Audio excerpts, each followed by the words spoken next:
ఒక మనిషి ఇక్కడ స్టార్ట్ అయ్యి ఇక్కడ దాకా వెళ్ళడం గొప్ప ఫేజ్ కదా, అవును. అక్కడి నుంచి ఇక్కడికి పడ్డం చాలా రఫ్ ఫేజ్, మళ్ళీ ఇక్కడి నుంచి ఇక్కడికి వెళ్ళాలి. ఎలా జరిగింది ఈ ప్రాసెస్? అంటే zero to everything, everything to మళ్ళీ జీరో, మళ్ళీ జీరో టు ఎవ్రీథింగ్, ఎలా ఉంటుంది ఫేజ్ అసలు? సో అది చాలా డిఫరెంట్ గానే ఉంటది. ఎక్స్పీరియన్స్ చేసిన వాళ్ళు ఎక్కువ రిలేట్ చేసుకోగలుగుతారు. Correct. First of all thanks for the introduction. చాలా బాగా అనిపించింది.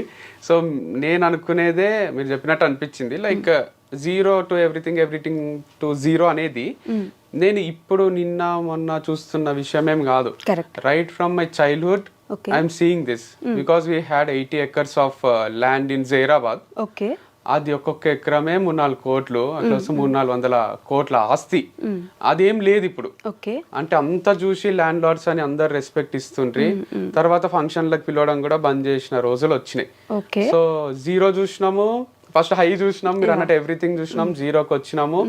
మళ్ళీ కొంచెం కొంచెం అక్క అన్నకు జాబులు వచ్చి కొంచెం సెటిల్ అయ్యి ఈకో స్పోర్ట్ కార్ కొన్నప్పుడు అనిపించింది అరే మళ్ళీ మనం సాధిస్తున్నాం, మళ్ళీ మంచిగా ఉన్నాము అని. సో ఎవ్రీథింగ్ చూసినాము.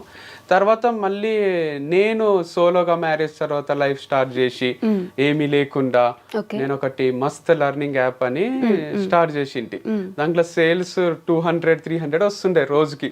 ఈ రొట్టెలకు సరిపోతాయి, ఆ కర్రీస్ కి సరిపోతాయి అనిపిస్తుండే. ఉండేది మణికొండలు ఉంటుండే. సో చాలా టఫ్ ఉంటుండే. అట్లా ఏం చేయాలో అర్థం కాకుండా ఏం చెయ్యలేని అనిపిస్తుండే. సో అది కూడా ఒక టైప్ ఆఫ్ జీరో లైఫ్. మళ్ళీ అన్బిలీవబుల్ సేల్స్, ఫార్మ్స్ అవి ఒక్కొక్కరు కొంటుంటే వాళ్ళు ఇచ్చే ఆర్డర్స్ మేము పంపించలేకపోవడము, 1000 ఆర్డర్లు పెండింగ్ పడడము, ఇదంతా అసలు అన్ఇమాజినబుల్ ఉంటుండే. మొత్తం మా ఇల్లంతా సామానే ఉంటుండే, వర్కర్సే ఉంటుండ్రి.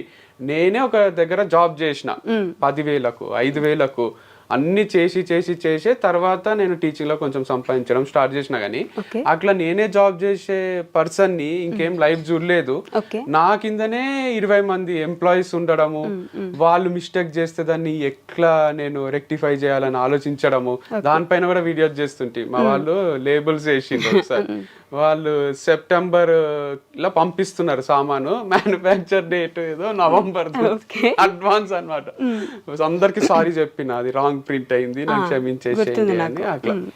అట్లా కూడా చేయాల్సి వచ్చింది. అందరు అన్నారు ఇన్ఎక్స్పీరియన్స్ ఉంది భయ్యా నీకు అది ఇది అంటే. అనుకోకుండా అది అంత పెద్ద సంస్థ అయిపోయింది. చిన్నగా స్టార్ట్ చేసింది ఒక ప్యారేజీ బిస్కెట్ ప్యాకెట్లు ఎట్లా కొంటారో ఇప్పుడు మ్యారీ ప్యార్లే మ్యారీ అని అంత లెవెల్ యాడ్స్ ఇచ్చినాం మేము. సో మేమే చేయడం వీడియోస్, దాని వల్ల అంత సేల్స్ ఉంటుండే. సో అంత చూసినా అంత అయ్యింది. మళ్ళీ డివర్స్ అయినప్పుడు ఐఎమ్ నథింగ్, ఐఎమ్ జీరో అనిపించింది.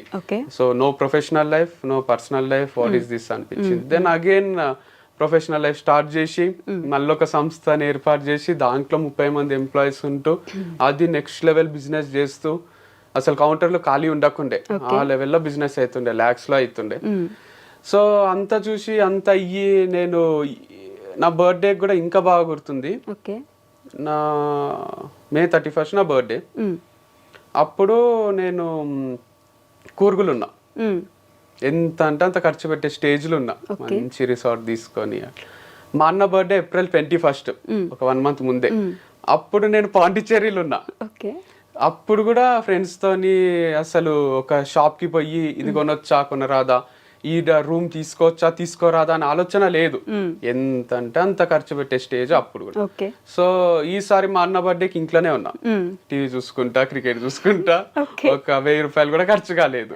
లాస్ట్ కేక్ కూడా మా వంతో కట్ చేపియలే, నేను బయట బిజీ ఉన్నాడు. సో అట్లా అయిపోయింది. నా బర్త్డే వస్తుంది, ఇప్పుడు కూడా అసలు ఏం ప్లాన్స్ లేవు, ఎటు పోయేది లేదు. కూర్గో, పాండిచ్చేరినో, గోవానో పోయేంత సినిమా కూడా లేదు. అంటే మారిపోయింది చాలా. బట్ దేవుడిచ్చిన గిఫ్ట్ ఏంటంటే పని ఇస్తున్నాడు, అదొక్కటి మస్తు హ్యాపీగా ఉన్నా. అంటే మన ఖర్చులకు తగ్గట్టు కొంచెం డే అన్న గడిచేటట్టు పని అవుతుంది. సో మీరు అన్నట్టు జీరో చూసి ఎవ్రీథింగ్ చూసి, జీరో చూసి ఎవ్రీథింగ్ చూసి, మళ్ళీ ఇప్పుడు జీరో చూసి ప్రమోషన్ స్టార్ట్ చేసి సంథింగ్ అయితే చూస్తున్నాయి. ఎవ్రీథింగ్ ఎప్పుడు చూస్తున్నావు, but this is something is happening. But there are so many factors. Like నేను అనుకున్నది దైవం దలిచింది వేరుంటది అంటారు కదా, నేను అనుకున్నది ఒకటి ఉంటుంది, పెళ్ళి అయిపోయింది, ఇక నెక్స్ట్ ఏముంటది, ఇక మంచి లైఫ్ ఉంటది కదా, పిల్లలు స్కూల్ వేయాలి, ఇట్లాంటివి ఉంటాయి కదా ఎక్స్పెక్టేషన్స్. అదేం జరగలే. రైట్. తర్వాత కంపెనీ స్టార్ట్ చేసి మొత్తం తెలుగు స్టేట్స్ లోనే ఇట్లా చెయ్యాలి వైఫ్ అండ్ హస్బెండ్ అంటే, లేదా వంశ ఒక్కరు చేస్తున్నా ఒక్కరైనా ఇట్లా చెయ్యాలి అనే స్టేజ్ నుంచి మళ్ళీ ఏం లేకుండా అయిపోయింది. ఓకే. సో మళ్ళీ ఇప్పుడు ప్రమోషన్స్ అని ఇది చేస్తున్నా. But life has taught me so many things, like people ఎట్లుంటారు, ఎవరు మంచోళ్ళు ఎవరు చెడ్డోళ్ళు. ఫస్ట్ డే మంచోళ్ళు లాగా అనిపించిన వాళ్ళు తర్వాత మనకు వాళ్ళు మంచోళ్ళు కాదు అని అనిపించవచ్చు. సో ఈడేంది వీడు అసలు వీడేమైనా పనికొస్తాడా మనకు అనిపించిన ఎంప్లాయీస్ కూడా లాస్ట్ వరకు మనతోనే ట్రావెల్ చేయొచ్చు, మనతోనే ఉండిపోవచ్చు.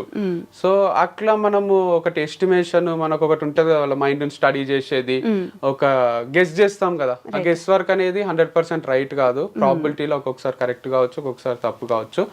సో అన్ని వదిలేసి జస్ట్ మన కంట్రోల్ ఉన్న వాటి గురించి ఆలోచిస్తూ ముందుకు పోవడమే లైఫ్ అంటే అని తెలుసుకున్నా. So take each day at a time. Okay. ఈ రోజు అయింది, ఈ రోజు అయిపోయింది, హాయిగా పండుకున్నామా లేదా, one thing at a time, each day at a time లాగా ముందుకు పోవాలి తప్ప ఫ్యూచర్ ప్లాన్ ఏవి పెట్టుకోరాదు. వంశీ గారు అంటే మీరు చెప్పినంత, లేదంటే నవ్వుతూ చెప్పినంత ఈజీ కాదు. ఇవన్నీ చూసి ఒక్కసారి లోలో పడ్డం. లోలో ఒకప్పుడు వంశీ గారు అంటే, లేదంటే మీ అన్నయ్య అన్నప్పుడు కూడా ఫుల్ రెస్పెక్ట్ ఉండేది. ఏదైనా ఒక చిన్న వీడియో వస్తే ఆంధ్ర తెలంగాణలో ఫుల్ వైరల్ ఉండేవాళ్ళు. ఇప్పుడు ఏదైనా సరే కొంచెం చెప్తే కూడా వీళ్ళింట్లో లేని మాకు చెప్తారు అనే మాటలు వస్తాయి. మీరు కూడా ఒక మెంటల్ స్టెబిలిటీ కోల్పోయి, అయ్యో ఎందుకు ఇలా ప్రతిదీ బ్యాక్ స్టెప్ వెళ్తున్నాను, మళ్ళీ ముందుకు రావడం కష్టమేమో కదా, ఇలాంటి ఆలోచనలు వస్తుంటాయి కదా రెగ్యులర్గా. ఆ స్టేజ్లో ఎలా తీసుకున్నారు అసలు? ఒక్కొక్క రోజు మేబీ మీకు ఆలోచనలో అసలు మళ్ళీ ముందుకు వెళ్తానా లేదా, చేయగలనా లేదా, ఇలాంటి క్వశ్చన్స్ ఏమైనా ఉండేనా మీకు? ఉన్నాయి, ఉంటూనే ఉంటాయి. మీరు అన్నట్టు లైఫ్ ఇస్ సింపుల్ అనుకుంటుంటే, లైక్ నేను మా అన్న కూడా డిస్కషన్స్ ఎట్లుంటుండే అంటే, సీతమ్మ వాకిట్లో సిరిమల్లె చెట్టులో వాళ్ళు పైన నిలబడి వెనకాల యూనివర్సల్ అది బ్యానర్ ఉంటది హైదరాబాద్ లో, నిలబడి మాట్లాడుకుంటుంటారు. రేలో చెప్పలేకపోతున్నా కానీ లోపల తుంచేస్తుందిరా అని అంటారు. అదే బాధ ఉంటది మా లోపల కూడా, మా కళ్ళలో కూడా ఒక పెయిన్ ఉంటది. అందుకే సో అట్లా మేము డిస్కస్ చేస్తున్నప్పుడు అంతా కూడా అక్కడ ఒక డైలాగ్ అంటాడు మహేష్ బాబు, అరే ఇంకెన్ని చూడాలి మనము, ఎన్ని చూసినామని ఫస్ట్ అమ్మాయిల పేర్లు అవి చెప్పి, తర్వాత రేపు పొద్దున మనకు ఇద్దరికి పిల్లలు వచ్చేసి గుడ్డగాళ్ళు వచ్చి వాళ్ళు తిరుగుతుంటే ఆడుకుంటుంటే ఇది అది అని మాట్లాడుతుంటారు. మేము యాజ్ ఇట్ ఈస్ అట్లనే అనుకుంటుంటిమి. సరే మన ఇద్దరికి ఇద్దరు వైఫ్స్ వస్తారు, మమ్మీ డాడీ ఉంటారు, మనము నలుగురము మమ్మీ డాడీ 6 మంది ఫార్చునర్ కొనాలి, ట్రిప్లు వేయాలి, ఇదే ఉంటుండే తప్ప ఇట్లా కాంప్లికేట్ అవుతుంది సిచ్యువేషన్, ఇట్లా వస్తుంది లైఫ్ లా. మా ప్రతి వీడియోకి మీరు అన్నట్టు వీడియో రిలీజ్ చేస్తే ఒక్క నెగటివ్ కామెంట్ ఉండకుండే. 2 states లో నెగటివ్ కామెంట్ లేని పీపుల్ ఎవరన్నా ఉన్నారా అంటే నేను మా అన్నని. సో మాకు డిలీట్ చేసుకోనికి కూడా అవసరం రాకుండే, బ్లాక్ చేయాల్సిన అవసరం రాకుండే ఎవరిని, ఆ స్టేజ్ లో ఉంటుంది. సో కానీ ఎక్స్ట్రీమ్ ఆపోజిట్ అయిపోయింది. అంటే చేసింది ఏమి లేదు పెద్దగా, లైక్ ఎవరికో ఎఫెక్ట్ చేయడమో ఇంకోటో అంత, మళ్ళీ మంచిగా చేద్దామని స్టార్ట్ చేసింది. లైక్ ఆర్గానిక్ ప్రోడక్ట్స్ అంటే కూడా మంచివే కదా అని. ఇది నెగటివ్ కమెంట్స్ అనేటివి నేను లాస్ట్ టైం అనాలిసిస్ చేస్తే ఎప్పుడు వచ్చినాయి మీకు అని శివ గారు అడిగితే లాస్ట్ ఇంటర్వ్యూలో నేను ఏమన్నా అంటే డివర్స్ తర్వాత వచ్చినాయి అన్న. యాక్చువల్గా డివర్స్ తర్వాత రాలే, నా పెళ్ళయినాక కూడా చాలా లిమిటెడ్ ఉంటుండే. ఎప్పుడైతే మేము ఇద్దరం కలిసి బిజినెస్ స్టార్ట్ చేసినామో అప్పుడు స్టార్ట్ అయింది. వీళ్ళిద్దరు ఆర్గానిక్ ప్రోడక్ట్స్ అమ్ముతారా, హనీ అమ్ముతారా, తక్కువకు తెచ్చి ఎక్కువకు అమ్ముతున్నారా, ఇట్లా చేస్తున్నారా, మీను అంటారా చాలే మస్తు చూసినాంలే, మీరు మోసం చేస్తున్నారు ప్రజల్ని, మీరు లేట్ గా పంపిస్తారు, ఇది అది అని అందరూ అప్పుడు స్టార్ట్ చేసిండ్రు. అంటే ఎంతమంది అడ్మైర్ చేసిండ్రో వైఫ్ అండ్ హస్బెండ్ ఇట్లా చేయడము, అంతమందికి జెలసీ ఫ్యాక్టరా మరి, లేదా నిజంగానే వాళ్ళకు ఎక్కువ ప్రైజెస్ అనిపించి కోపం వచ్చిందా, లేట్ గా పంపించడం వల్ల హర్ట్ అయిండ్రా, కానీ ఆ నెగటివిటీ అనేది అప్పుడే స్టార్ట్ అయింది నాకు. సో కామెంట్స్ ఆఫ్ చేసుకున్నది కూడా ఫస్ట్ టైం జీవితంలో నా మ్యారేజ్ లైఫ్ స్టార్ట్ అయిన తర్వాతనే నెగటివ్ కామెంట్స్ పెడుతుండ్రి, మీరు ఇద్దరు తోడు దొంగలు ఇట్లాంటివి వస్తుండే. సో ఎక్కడ స్టార్ట్ అవుతుంది అంటే, మనము ఫ్రీగా చేస్తున్నాం పని అన్నంత వరకు పెద్ద ఎఫెక్ట్ చేయదు ఎవరిని. ఎప్పుడైతే వీళ్ళు వీడియోస్ మనం చూస్తుంటే వీళ్ళకి డబ్బులు వస్తున్నాయి, కోట్లు తీస్తున్నారేమో అనేసరికి అది నెగటివిటీ కూడా స్ప్రెడ్ అవుతుందా మరి ఏమవుతుందో కానీ అట్లా స్టార్ట్ చేసిండ్రు. సో అది కంటిన్యూ అయ్యి ఇక ఛాన్సులు కూడా ఇస్తాం కదా మనం. ఇప్పుడు వ్యూస్ చూస్తే కూడా సమ్ టైమ్స్ నేను ఒక్కని సోలోగా చేసినవి చాలా తక్కువ ఉంటుండే, అది మళ్ళీ చెప్పినా ఎవరికి అర్థం కాదు. ఏమైనా 200K వ్యూస్ 2 lakhs 1 lakh వస్తుండే. ఇక మొత్తం ఇట్లే వస్తే నేను పెట్టుకున్న బిజినెస్ నడిపించలేను, ఎవరికి శాలరీ ఇయ్యలేను అని అర్థమయ్యి అమ్మాయిలను ఎంటర్ చేయాల్సి వచ్చింది. గర్ల్ ఉంటే ఖచ్చితంగా ఒక పేరు లాగా చూస్తారు, దాంట్లో తప్పేముంది, మేమేమి ఇంటిమేట్ సీన్స్ లోనో నటిస్తలేమో, అదొక రొమాంటిక్ ఫిలిం కాదు కదా, ప్రొఫెషనల్ గా జస్ట్ తను నా పక్కనే నిలబడుతుంది, ఒక వీడియో చేస్తున్నాము, అది చూస్తారు, షాప్ కి వస్తారు, కొంటారు. అది బాగా క్లిక్ అయింది, వస్తుంట్రీ కొంటుంట్రీ. దానికి నెగటివ్ కామెంట్స్ మళ్ళీ 2 states లో మీరు అన్నట్టు ఎంత పాజిటివ్ ఉంటేనో దానికి అమ్మాయిని వేసుకొని తిరుగుతున్నావా, అది అమ్మాయి లేకపోతే పని కాదా అని అన్నారు. పని నాకు కాదు, ఎవరికి కాదు, మీకు ప్రోడక్ట్స్ ఇయ్యలేను, నా ఎంప్లాయీస్ కి శాలరీస్ ఇయ్యలేను, కంపెనీ మూసుకోవాల్సి వస్తుంది అనేది నా ఫీలింగ్ ఉంటుంది. అందుకు అమ్మాయిలు ఉంటే వ్యూస్ 1 million 2 million 3 million రాబట్టిండే ఆ ఫార్ములా ఎందుకు బ్రేక్ చేయాలని కంటిన్యూ చేసిన. సో తర్వాత కొంచెం నెగటివ్ పబ్లిసిటీ చేసిండ్రు, వంశీ క్యారెక్టర్ కరెక్ట్ కాదు, వంశీ ఫార్మ్స్ కరెక్ట్ కావు, ప్రోడక్ట్స్ కరెక్ట్ కావు అని. దానివల్ల అదంతా నమ్మకం బ్రేక్ అయ్యి షాప్ కి జనాలు రావడము ఆగిపోయింది.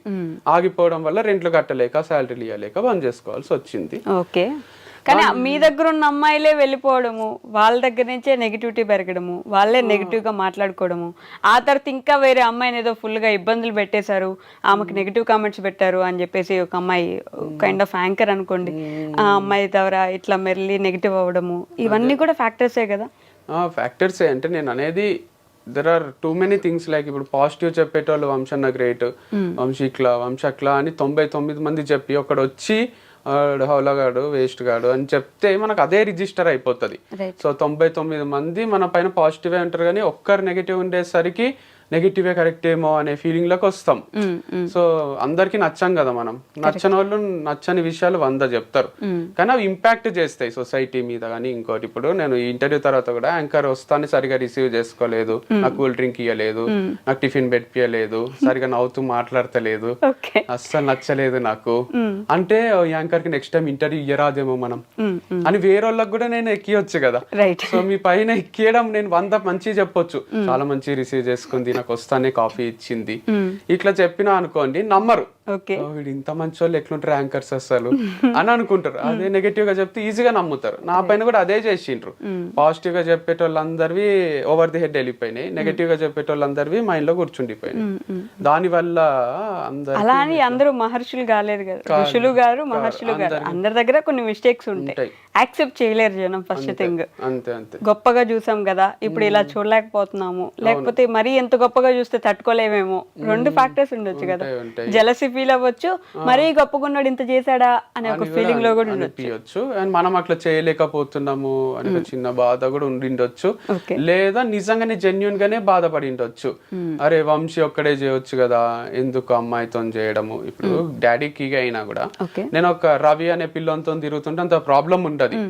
అదే నేను శ్వేతతోనో స్వాతితోనో తిరుగుతున్నా అని తెలిస్తే ఊరికైనా ఇంటికి పిలుచుకొస్తుంటే కొంచెం అఫెండ్ అవుతారు వాళ్ళు.